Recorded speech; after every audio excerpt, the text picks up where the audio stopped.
வழி அருகே ஒரு அத்திமரத்தை கண்டு அதனிடம் போய் அதிலே இலைகளன்றி வேறொன்றையும் காணாமல் இனி ஒரு காலம் உன்னிடத்தில் கனி உண்டாகாதிருக்க கடவுது என்றார். உடனே அத்திமரம் பட்டு போயிற்று. ஆண்டவருடைய நாமம் மகிமைப்படுவதாக. இயேசு கிறிஸ்து இருந்த நாட்களிலே அவர் ஒரு நாள் இந்த 18ஆம் வசனத்தின்படி காலையிலே அவர் நகரத்துக்கு திரும்பி வருகையில் அவருக்கு பசி உண்டாயிற்று. ஏசப்பா கூட பசி உண்டாயிற்று என்று நாம் பார்க்கிறோம். ஏனென்று சொன்னால் அவருக்கு பசி இல்லைன்னு சொன்னால் நாம் அவர் மனுஷன் என்று நம்ப மாட்டோம். தேவன் மனித அவதாரம் எடுத்து இந்த பூமியில பிறந்தார். அப்போ இயேசு கிறிஸ்து நம்மை போல, நம்முடைய சரீரத்தை போல, நமக்கு எப்படி கிட்னி, லிவர், குடல் எல்லாம் இருக்கிறதோ அது போலதான் இயேசு கிறிஸ்து மனித அவதாரம். தேவன் மனித அவதாரம் எடுத்து இந்த பூமியில வந்தார். அப்ப மனிதனுக்கு நமக்கு பசி இருக்கிறது போல அவருக்கும் பசி உண்டாயிற்று. அப்போது அவர் பசியாக இருக்கும் போது அவர் வரும்போது அங்கு 19ஆம் வசனத்திலே ஒரு அத்தி மரத்தை பார்க்கிறார். எப்படின்னு சொன்னால், அப்பொழுது வழி அருகே ஒரு அத்தி மரத்தை கண்டு அவர் வரும்பொழுது ஒரு அத்தி மரத்தை பார்க்கிறார். அதனிடத்தில் போய் அதிலே இலைகளை இன்றி வேறொன்றையும் காணாமல், அந்த அத்தி மரத்துல இலைகள் மாத்திரம்தான் இருக்கிறது, வேற எதுவுமே இல்லை. என்ன இலை என்று சொல்லப்படும் இது கனிகள், கனி இல்லை. அத்தி மரத்துல இலைகள் இருக்கிறது, பழம், கனி இல்லை. அப்பொழுது அவர் சொல்லி, இனி ஒரு காலம் உன்னிடத்தில் கனி உண்டாகாது இருக்க கடவுள் என்றார். உடனே அத்தி மரம் பட்டு போயிற்று. இவ்வளவு பேர் அத்தி மரமா இருந்தாலும் ஆண்டவர் சொல்ற ஒரு வார்த்தைக்கு மரம் கீழ்படியும். இயற்கை மனிதர்கள் குருடனுடைய கண்ணை திறந்தார், ஊமையை பேச வச்சார், குஷ்டரோகியை தொட்டு சுகமாக்கினார், ஜனங்களுக்கு போஜனம் கொடுத்தார். இயற்கை கட்டுப்படாது. கடல் சீற்றங்கள், கடலை பார்த்து நீ அமைதியா இரு என்று சொல்லும் போது கடல் அந்த அலைகள் அப்படியே அமைதியா. இப்பொழுது மரங்களை கூட சொல்கிறார், நீ கனி கொடுக்கவில்லை, இந்த மரம் பட்டு போய். ஒரு வார்த்தை சொன்ன உடனே பட்டு போய். ஈசப்பாவுடைய வார்த்தைக்கு எவ்வளவு ஒரு கணம், எவ்வளவு ஒரு மரியாதை, எவ்வளவு ஒரு வல்லமை. அவர் ஒரு வார்த்தை, மரங்கள் மாத்திரம்ல, செத்து போன ஒரு பணத்தை கூட அவருடைய வார்த்தைக்கு மதிப்பு. ஒரு லாசரு செத்துட்டான், கல்லையில வச்சுட்டான், 4 நாள் ஆச்சு. சரீரம் அழுகி போக போக 4 நாள் ஆச்சு. அப்பொழுது ஒரு வார்த்தை, லாசர் போகவே, அவரு அந்த டெட் பாடி பார்க்கல. அவர் சொன்னார் ஒரு வார்த்தை, லாசர்வே வெளியே வா என்று சொன்னார். அந்த வார்த்தைக்கு வல்லமை உண்டு. உடனே லாசர் வெளியே வந்தார். கடல் கொந்தளிப்பு நின்று போயிற்று. அத்திமரத்தை ஒரு வார்த்தை சொல்லும் போது அத்திமரம் பட்டு போயிற்று. இது தெரிகிறது, இவர் டூப்ளிகேட் காட் கிடையாது, இவர் ஒரிஜினல் காட். ஏனால் வானத்தின் பூமியும் சகல சிருஷ்டிகளையும் பூண்டுகளையும் செடி கொடிகளையும் இவர் தான் உண்டாக்கினார். உண்டாக்குனவருக்கு தான் அதிகாரம். இவங்க ஓடி நிறைய மரங்கள் இருக்கு, வாழை மரம் இருக்கு, தென்னை மரம் இருக்கு, மாங்காய் மரம் இருக்கு, சீதாப்பழ மரம் இருக்கு, கொய்யா மரம் இருக்கு, எல்லா மரமும் இருக்கு, எல்லா மரமும் இருக்கு. ஆனா இவங்க ஓடி போய் தன்னுடைய பாவத்தை, தன்னுடைய நிறுவனத்தை மூடுவதற்கு என்ன மரத்தின் நிலையை எடுத்தார்கள்?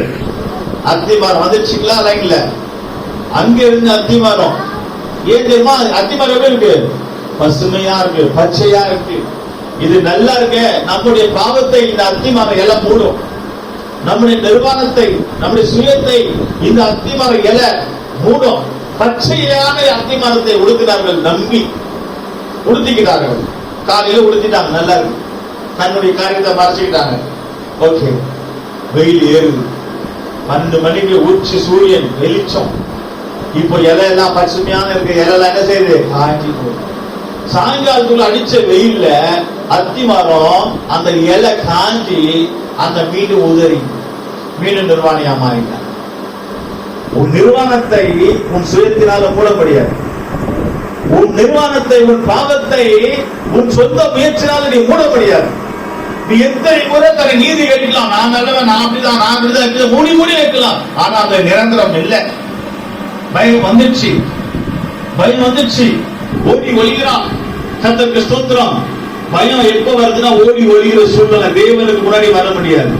கடைசியில தேவன் சொல்கிறார், ஆதாமே நீ எங்க இருக்கிறாய்? ஐயா நான் இப்படி இருக்கிறேன். அப்போ நான் நிர்வாணிக்கு சொல்கிறேன். அப்ப என்ன செய்தா தெரியுமா? தேவன் அவனுக்கு ஒரு வஸ்திரத்தை கொடுத்தார். என்ன வஸ்திரம்? தோல் வஸ்திரம். அவர் அத்தி மரத்தையும் கொடுக்கல, அவரு வேற எந்த வாழை மரத்தையும் இலையும் கொடுக்கல. இந்த இலைகள் காய்ந்து போகும். அவர் தோல் உடையை கொடுத்தார். ஒருவேளை அந்த ஆட்டுக்குட்டி தோலாக இருக்கலாம். ஆட்டுக்குட்டி என்பது ஆண்டவராக இயேசு கிறிஸ்து. ஆமென், ஹல்லேலூயா. இயேசு கிறிஸ்துவுடைய தோல், சிலுவையிலே மரித்த இயேசு கிறிஸ்துவுடைய தோல், இயேசு கிறிஸ்து ரத்தத்தினால் நம்முடைய பாவத்தை மூடினார். நம்ம பாவம் வெளியே தெரியக்கூடாது, நம்ம நிர்வாணமாக வெளியே தெரியக்கூடாது, நம்ம அசுத்தமா இருக்கக்கூடாது, நம்முடைய சுயமா வெளியே இருக்கக்கூடாது என்று நம்முடைய சுயத்தை, நம்முடைய பாவத்தை இயேசு கிறிஸ்து தன் ரத்தத்தினால் நம்மளை மூடி சுத்திகரித்தார். ஆமென், ஹல்லேலூயா. தேவனே வஸ்திரத்தை கொண்டு வந்து என்ன செய்தாரா? ஆதாம் ஏவாளுக்கு உடுத்தினார். நீ போட்டுக்கோ சொல்ல, அவரு உடுத்தினார். ஏன்னா அவனுக்கு உடுத்த தெரியாது, இவனுக்கு என்ன செய்யாது? உடுத்த தெரியாது. தேவன் உடுத்தினார். எவ்வளவு நல்லவர் பாருங்க. அத்திமரம் இலை பசுமையா இருக்கு, அதை இவங்க உடுத்தினாங்க. ஏதன் தோட்டல காட்சி போச்சு. பார்க்க பசுமையா இருக்கும், பார்க்க நல்லா இருக்கும், பார்க்க பச்சையா இருக்கும், பார்க்க செழிப்பா இருக்கும். அவங்களுக்குள்ள பார்த்தீங்கன்னா காய்ஞ்ச நிலவரம். சில தேவனுடைய பிள்ளைங்க நினைப்பாங்க, அவங்க எல்லாம் எவ்வளவு வசதியா இருக்காங்க, எனக்கு 10,000 ரூபாய் கடன் இருக்கு, நான் எவ்வளவு கஷ்டப்படுறேன்னு நினைப்பாங்க. அவங்க பாருங்க, கார்ல வராங்க, கார் வச்சிருக்காங்க, வீடு கட்டுறாங்க, பங்களா கட்டுறாங்க, நல்ல ட்ரெஸ் போடுறாங்க, நல்லா சாப்பிடுறாங்க, நல்லா இருக்கிறாங்க. யாரே இந்த ஏழை ஜனங்க, இவங்க 10,000 ரூபாய் கடன் சொல்லிட்டு இருப்பாங்க. அவங்க கிட்ட போய் விசாரிச்சா அவங்க கடன் 10 லட்சம் ரூபாய் கடன். யாருக்கு? பார்க்க பசுமையா இருக்காங்க, பச்சையா, நல்ல கார் இருக்கு, நல்ல வீடு இருக்கு, நல்லா உடுத்துறாங்க. அவங்க எவ்வளவு கடன் இருக்கு? 10 லட்சம் ரூபாய் கடன். அப்ப இந்த ஏழை ஆள் பாக்குறாங்க, ஐயோ பரவாயில்லங்க, நாமளே 10,000 தான், ஆனா அவங்க நல்லா இருக்கிறாங்க பார்த்தா அவங்களுக்கு 10 லட்சம் கடன் தான். எப்பா, பசுமையான எல்லை மனிதனுடைய பாவத்தை மூட முடியாது. கர்த்தருக்கு ஸ்தோத்திரம். இயேசு கிறிஸ்து வந்து பார்க்கும்போது அந்த கனியை பார்க்கிறார். அங்க இலை இருக்கு, கனி இல்ல. அருமையானவர்களே, நம்முடைய நிலவரம் இயேசு கிறிஸ்து இன்றைக்கு வருவாரானால், நாம் இயேசுவை சந்திக்க போவதனால் நம்ம இலையாக இருக்கிறோமா அல்லது கனியா இருக்கிறோமா? அவர் இலையை தேடி வரல, அவர் கனியை தேடி வந்திருக்கிறார். நீங்கள் எத்தனை கனி கொடுக்கிறவர்களாக இருக்கிறீங்க? நீங்க கனி கொடுக்கிறீங்களா உங்க வாழ்க்கையில? நீங்க கனி கொடுக்கிறீங்களா? கனி கொடுங்க, கனி கொடுங்க, கனி கொடுக்கிறவர்களா மாறுங்க. பைபிள் படிங்க. பிள்ளைகள் பாருங்க, சண்டே ஸ்கூல் பிள்ளைங்க மனப்பாடமா வசனம் சொல்லுகிறார்கள், கனி கொடுக்கிற பிள்ளைகளாய் மாறுகிறார்கள். நீங்கள் தேவனுடைய பிள்ளைகள் கனி கொடுக்கிறவர்களா மாறுங்க. பைபிள் படிக்க, ஜெபம் பண்ணுங்க, ஜெபிக்கிறவங்களா மாறுங்க. வரங்கள் கிருபைகளை பெற்றுக் கொள்ளுங்கள். வெறுங்கையோடு நாம் தேவனை சந்திக்க போக முடியாது. கர்த்தருக்கு ஸ்தோத்திரம். கனி கொடுக்கிறவர்களாக இருக்கணும். அவர் கனி பார்த்தார் இல்ல. கனி என்று சொன்னால் என்ன? நாம் தான் கனி. ஆனால் அங்கே கலாத்தியர்ல படிக்கிறோம், அங்கே கனிகள், ஆவின் கனி எத்தனை? 9 கனி. ஆவின் கனி 9 கனி. நம்ம எத்தனை கனி கொடுத்திருக்கிறோம்? ஒரு கனி தான் அது பொறுமை, இன்னொரு கனி இச்சை எடுக்கும், இன்னொரு கனி அன்பு, இன்னொரு கனி விசுவாசம். எத்தனை கனி நமக்கு இருக்கிறது? தேவனுடைய விசுவாசம் இருக்கா? கர்த்தருக்கு நம்ம கொடுக்கும்போது கர்த்தர் எனக்கு கொடுப்பார் என்ற விசுவாசம் இருக்கா? தேவ அன்பு நமக்கு இருக்கிறதா? இயேசு எனக்காக சிலுவையிலே மரிச்சாரே, நாம் இயேசுக்காக ஜீவிக்கணும், இயேசுக்காக ஒப்பு கொடுக்கணும். அந்த தேவ அன்பு இருக்கிறதா? கர்த்தருக்கு ஸ்தோத்திரம். தேவ அன்பு இருந்தால் போதும், வேற ஒண்ணு வேண்டாம். எல்லாம் கர்த்தர் நமக்கு கொடுப்பார். நம்ம கனி கொடுக்கிறவர்களாய் மாறுவோமா?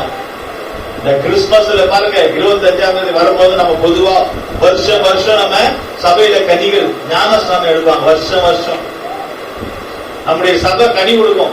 வருஷம் வருஷம் ஞானஸ்நானம் எடுப்பாங்க. வருஷம் ஞானஸ்தானம் எடுத்துட்டு இருக்காங்க. ஒருவேளை ஞானஸ்தானம் எடுக்காதவர்கள் இருந்தால் நீங்கள் இந்த வருஷத்துல கனி கொடுக்கிறவர்களாய் ஞானஸ்தானத்தை எடுத்துக்கொள்ளுங்கள். ஆமென், ஹல்லேலூயா. நீங்கள் ஞானஸ்தானத்தை எடுத்துக்கொள்ளுங்கள். ஞானஸ்தானம் எடுத்தவர்கள் அபிஷேகத்தை பெற்றுக் கொள்ளுங்கள். அபிஷேகம் பெற்றவர்கள் கிருபை வரங்களை பெற்றுக் கொள்ளுங்கள். கிருபை வர பெற்றவர்கள் ஆவின் கனிகளை நீங்கள் கொடுங்க. நல்ல சுபாவத்தை கொடுங்கள். நல்ல சுபாவம், தேவ அன்புனால நிரப்பப்படுங்கள். விசுவாசத்தினால முன்னேறி போங்கள். பொறுமையாக தேவ சமூகத்தை காத்திருங்கள். இச்சை எடுக்கும். எல்லாத்தையும் ஆசைப்பட வேண்டாம். நாங்க பொருள், பணம், துணி, மணி, சாப்பாடு ஆசைப்பட வேண்டாம். அதான் இச்சை எடுக்கும். தானா வர எல்லாமே வருமா? எத்தனை பேர் விசுவாசிக்கிறீங்க? ஆமென். தானா வரும். கர்த்தர் உங்களுக்கு கொடுப்பார். எதை நீங்க வேண்டாம் வேண்டாம் சொல்றீங்களோ அது ஆண்டவர் கொடுத்துட்டே இருப்பார். வேணும் வேணும் நினைக்கும் போது கிடைக்காது. கர்த்தருக்கு ஸ்தோத்திரம். அப்போ கனி கொடுக்கிறவர்களா நம்ம மாற வேண்டும். இன்னும் பைபிள் நிறைய இருக்கு. நான் அதை முடிக்கணும் 11 மணிக்கு. கர்த்தருக்கு ஸ்தோத்திரம். அருமையானவர்களே, எத்தனை பேர் கனி கொடுக்குறீங்க? நம்முடைய கனி என்னவா இருக்கு? சபைக்கு வந்து நம்ம கனி கொடுத்திருக்கிறோமா? ஞானஸ்தானம் எடுத்து நம்ம கனி கொடுக்கிறோமா? அபிஷேகப்பட்டு கனி கொடுக்கிறோமா? கிருபைகள் வரங்கள் இருக்கா? கனி கொடுக்கிறோமா? நிறைய பேர் கனி கொடுக்கிறவர்களா? சில விசுவாசிகள் சபைக்கு வந்த நாள் முதல் அவங்க காணிக்கை கொடுத்துட்டே இருப்பாங்க. எவ்வளவு கஷ்டங்கள் கொடுப்பாங்க. தசம பாகத்தை குறைக்கவே மாட்டாங்க. கைத்த எந்த ஒரு கஷ்டத்திலும் தசம பாகத்தை குறைக்க மாட்டாங்க. கொடுத்துட்டே இருப்பாங்க. ஏற்றிட்டே போயிட்டே இருப்பாங்க. வருஷம் ஏறிட்டே இருப்பாங்க. அது கனி கொடுத்துட்டே இருக்காங்க. வருஷம் மேல போயிட்டு இறங்காது. சிலர் மேல இருந்து கீழே இறங்கிட்டு வருவாங்க. மேல இருந்து கீழே இறங்குவாங்க. ஆனா சிலர் கீழே இருந்து மேல போயிட்டே இருப்பாங்க. நம்ம என்ன கனி கொடுக்கிறோம்? அருமையானவர்களே, வருஷம் நம்ம வளர்கிறோமா இல்ல வளர்ச்சி குறையுதா? கர்த்தருக்கு ஸ்தோத்திரம். பாருங்க, சபை கூட இப்ப ஒரு ரூமா இருந்துச்சு. இப்ப இந்த வருஷம் கடைசி இப்ப 2 ரூம் ஆயிடுச்சு. சபை வளர்ந்துருக்கு. அங்க ஒரு ரூம் இருக்கு, இங்க ஒரு ரூம் இருக்கு. இப்போ இதை காட்டில டைல்ஸ் அங்கதான் நல்ல பெரிய டைல்ஸ் வரப்போகுது. இதை காட்டில டைல்ஸ் அங்கதான் வரப்போகுது. பெரிய டைல்ஸ் வெளியே உட்காரவங்க தான் பெரிய டைல்ஸ். வளர்ச்சி அடைகிறது சபை, பில்டிங் வளர்ச்சி அடைகிறது. நம்ம வளர்கிறோமா? வளர்கிறோம். வளர்ச்சி அடைய வேண்டும். எப்படி வளர முடியும்? வளரணும். கனி கொடுக்கிறவர்களா. குடிசையில் இருக்கிறவங்க ஓட்டு வீட்டுல வரணும். ஓட்டு வீட்டுல இருக்கிறவங்க வீடு கட்டணும். வீடு கட்டுறவங்க முதல் மாடி வரணும். முதல் மாடியில இருக்கிற 2வது மாடி வரணும். சைக்கிள் வச்சிருக்கவங்க பைக்ல வரணும். பைக்கில் அப்படியே மேல மேல வரணும். சிலர் பாருங்க, சின்ன பிள்ளைங்களும் வந்தாங்க சபையில். இப்ப வளர்ந்து இருக்கிறாங்க, வளர்ச்சி அடைந்து இருக்கிறாங்க. யோசித்து பாருங்க. சிலர் என்ன செய்யறாங்க? சபைக்கு வரவங்க காணிக்கே கொடுக்குறாங்க, தசம பாகத்தை கொடுக்குறாங்க. இதெல்லாம் பாருங்க, நிறைய அரிசி வேற மூட்டை பண்ணி வாங்கி கொடுக்குறாங்க, எண்ணெயும் வாங்கி கொடுக்குறாங்க. ஏதாவது ஏமான்னு கேட்டா இல்ல, கர்த்தர் சொன்னாரு. அப்படி கொடுக்கிறவங்க இருக்கிறாங்க, இல்லாதவங்க யாரும் இல்ல. கர்த்தர் கொடுக்க வைக்கிறாரு, கொடுக்கறதும் வந்துட்டே இருக்கு. அந்த எண்ணெய் எடுக்க விதவை எண்ணெய் வந்துட்டே இருக்கு. அப்ப கொடுக்கிற ஜனங்களுக்கு கர்த்தர் கொடுத்துட்டே இருக்கிறார். கனி கொடுக்க இப்ப ஒரு கனி, அதுக்கப்புறம் பார்த்து 9 கனியா மாறி. இப்ப கொடுக்கிறவர்கள் தான் வருகிறது. கொடுக்கிற போது கொடுக்கப்படும் என்று சொன்னது போல பணம் மாத்திரம் அல்ல, உன் மனசை இயேசுவுக்கு கொடு, ஆண்டவருடைய மனசை உனக்கு கொடுப்பார். உன் பலத்தை இயேசுவுக்கு கொடு, அவருடைய பலத்தை உனக்கு கொடுப்பார். உன் நேரத்தை இயேசுவுக்கு கொடு, அவருடைய நேரத்தை நீ கூப்பிடும் போதெல்லாம் வந்து நிற்பார். அல்லேலூயா. அருமையானவர்களே, இந்த மாசம் கடைசியில வந்திருக்கிற இந்த வருஷத்துக்கு கடைசி ஒரே மாசம் தான். அத்தி மாதத்தை தேடி இயேசு வந்தார். கனி இல்லாம போய் பட்டு போயிட்டு, பட்டு போக நம்ம சபைக்கு வரல. காஞ்சி போனவர்கள் சபைக்கு வரல. கஷ்டப்படுகிறதுக்கு சபைக்கு வரல. தரித்திரம் பிடிக்கிறதுக்கு சபைக்கு வரல. சபைக்கு எது வந்திருக்கிறோம்? கனி கொடுக்கிறவர்களாய் முன்னேறி போக வேண்டும். ஒருத்தர் பாருங்க, சில சபைக்கு ஒரு ஆள் வருவாங்க, அப்புறம் அவங்க வீட்டுக்காரர் கூட்டு வருவாங்க, அப்புறம் அவங்க பிள்ளைங்களை கூட்டு வருவாங்க, அப்புறம் ஒண்ணுன்னா வந்துட்டே இருக்கும் அவங்க குடும்பத்துல. அதுல அர்த்தம் என்ன? கனி கொடுக்குறாங்க. யாரும் எப்படி போ, நமக்கு என்ன, நம்ம போனா போதும் அப்படி நினைக்கல நிறைய பேர். எப்படியாவது நாங்க வரணும், குடும்பமும் வரணும்னு நினைக்கிறாங்க. அதான் கனி கொடுக்குற அனுபவம். வருஷம் பெருகணுங்க. எல்லாத்துலயும் பெருகணும். ஒரே இதுல இருக்கக்கூடாது. எந்த விஷயமா இருக்கட்டும், எந்த விஷயமாக இருக்கட்டும். ஒருத்தர் வருவாங்க, வருஷ கணக்கு அவங்களே வந்துட்டு இருப்பாங்க. அவங்களால ஒரு ஆள் வராது. 5 வருஷம் ஆனாலும் 8 வருஷம் ஒருத்தர் தான் வருவாங்க. ஒருத்தர் லேட்டா வர ஆரம்பிச்சு வருஷம் முதல் லேட்டாவே வந்துட்டு இருப்பாங்க. மாற மாட்டாங்க, அப்படியே வந்துட்டு இருப்பாங்க. ஒரு சபைக்கு வரும்போது ஒரு 500 ரூபாய் கொடுக்குறாங்க காணிக்க, 10 வருஷமா 5 வருஷமா அதேதான் கொடுப்பாங்க. அப்ப நமக்கு சம்பளம் அதுதான் வருது. எவ்வளவு சம்பளம் மாறி மாறி வந்துட்டு இருக்கு. கர்த்தருக்கு ஸ்தோத்திரம். நம்ம என்ன கொடுக்கிறோமோ அதுதான். நீ என்ன நேரத்தை கொடுக்கறியோ அந்த நேரத்தை தான் ஆண்டவர் கொடுப்பாரு. கர்த்தருக்கு ஸ்தோத்திரம். அப்போ மாறி மாறி மாறி மாறி மாறி முன்னாடி போயிட்டே இருக்கணும்.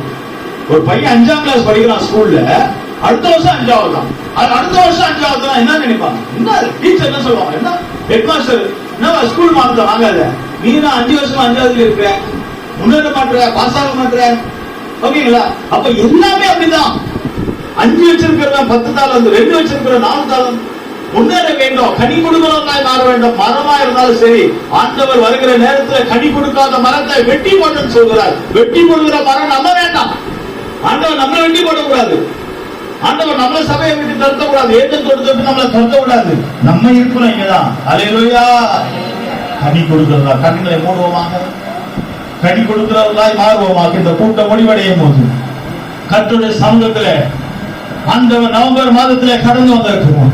இந்த வருஷத்துல நம்ம என்ன கனி கொடுத்திருக்கிறோம், என்ன கனி கொடுக்கிறவர்களாக இருக்கிறோம். அங்க ஓடி போய் அத்தியலையை தன்னுடைய நிர்வாணத்தை மூடிக்கொண்டார்கள். அத்தியலை தன்னுடைய நிர்வாணத்தை மூட முடியவில்லை. சுயமாய் தேடினார்கள், சுயமாய் டிரெஸ் எடுக்க போனாங்க, சுயமாய் வஸ்திரம் வாங்க போனாங்க, சுயமாய் பொருள் வாங்க போனாங்க. சுயமாய் தேடி தேடி தேடி ஒன்றும் இல்லாமல் அழைத்து போனான். ஒரு தகப்பனுக்கு 2 குமாரன் இருந்தான். ஒரு இளைய குமாரன், கெட்ட குமாரன், எனக்கு ஆசையெல்லாம் கொடு தகப்பனை கேட்டு வாங்கிட்டு வெளியே போனான். சுயமா எல்லாம் அழிஞ்சு ஒண்ணுமில்லாம திரும்பி வந்தான். கர்த்தருக்கு ஸ்தோத்திரம். நம்முடைய சுயம் நம்மளை உயர்த்தாது, நம்முடைய சுயம் நமக்கு ஆசீர்வாதத்தை கொண்டு வராது.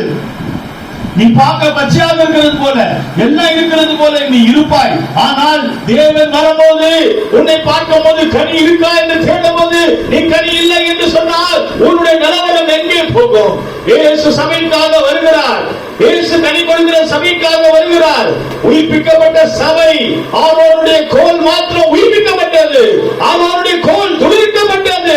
துளிர் விடுவோமாக, நம்முடைய அபிஷேகத்தை கட்டி எழுப்புவோமாக, நம்முடைய வல்லமையை கட்டி எழுப்புவோமாக. உன்னுடைய அபிஷேகம் எங்கே? உன் கிருபை எங்கே? உன் வல்லமை எங்கே? உன் விசுவாசம் எங்கே? உன்னுடைய உண்மை எங்கே? மீண்டுமாக பிரகாசிப்போமாக. ஆண்டவருடைய தேடி வருகிறார். அத்தி மரமே எங்கே கனி என்று கேட்கிறார். உன் கனியை தேடி வருகிறாய். கனி கொடுக்கிறவர்களாய் மாறுவோமாக.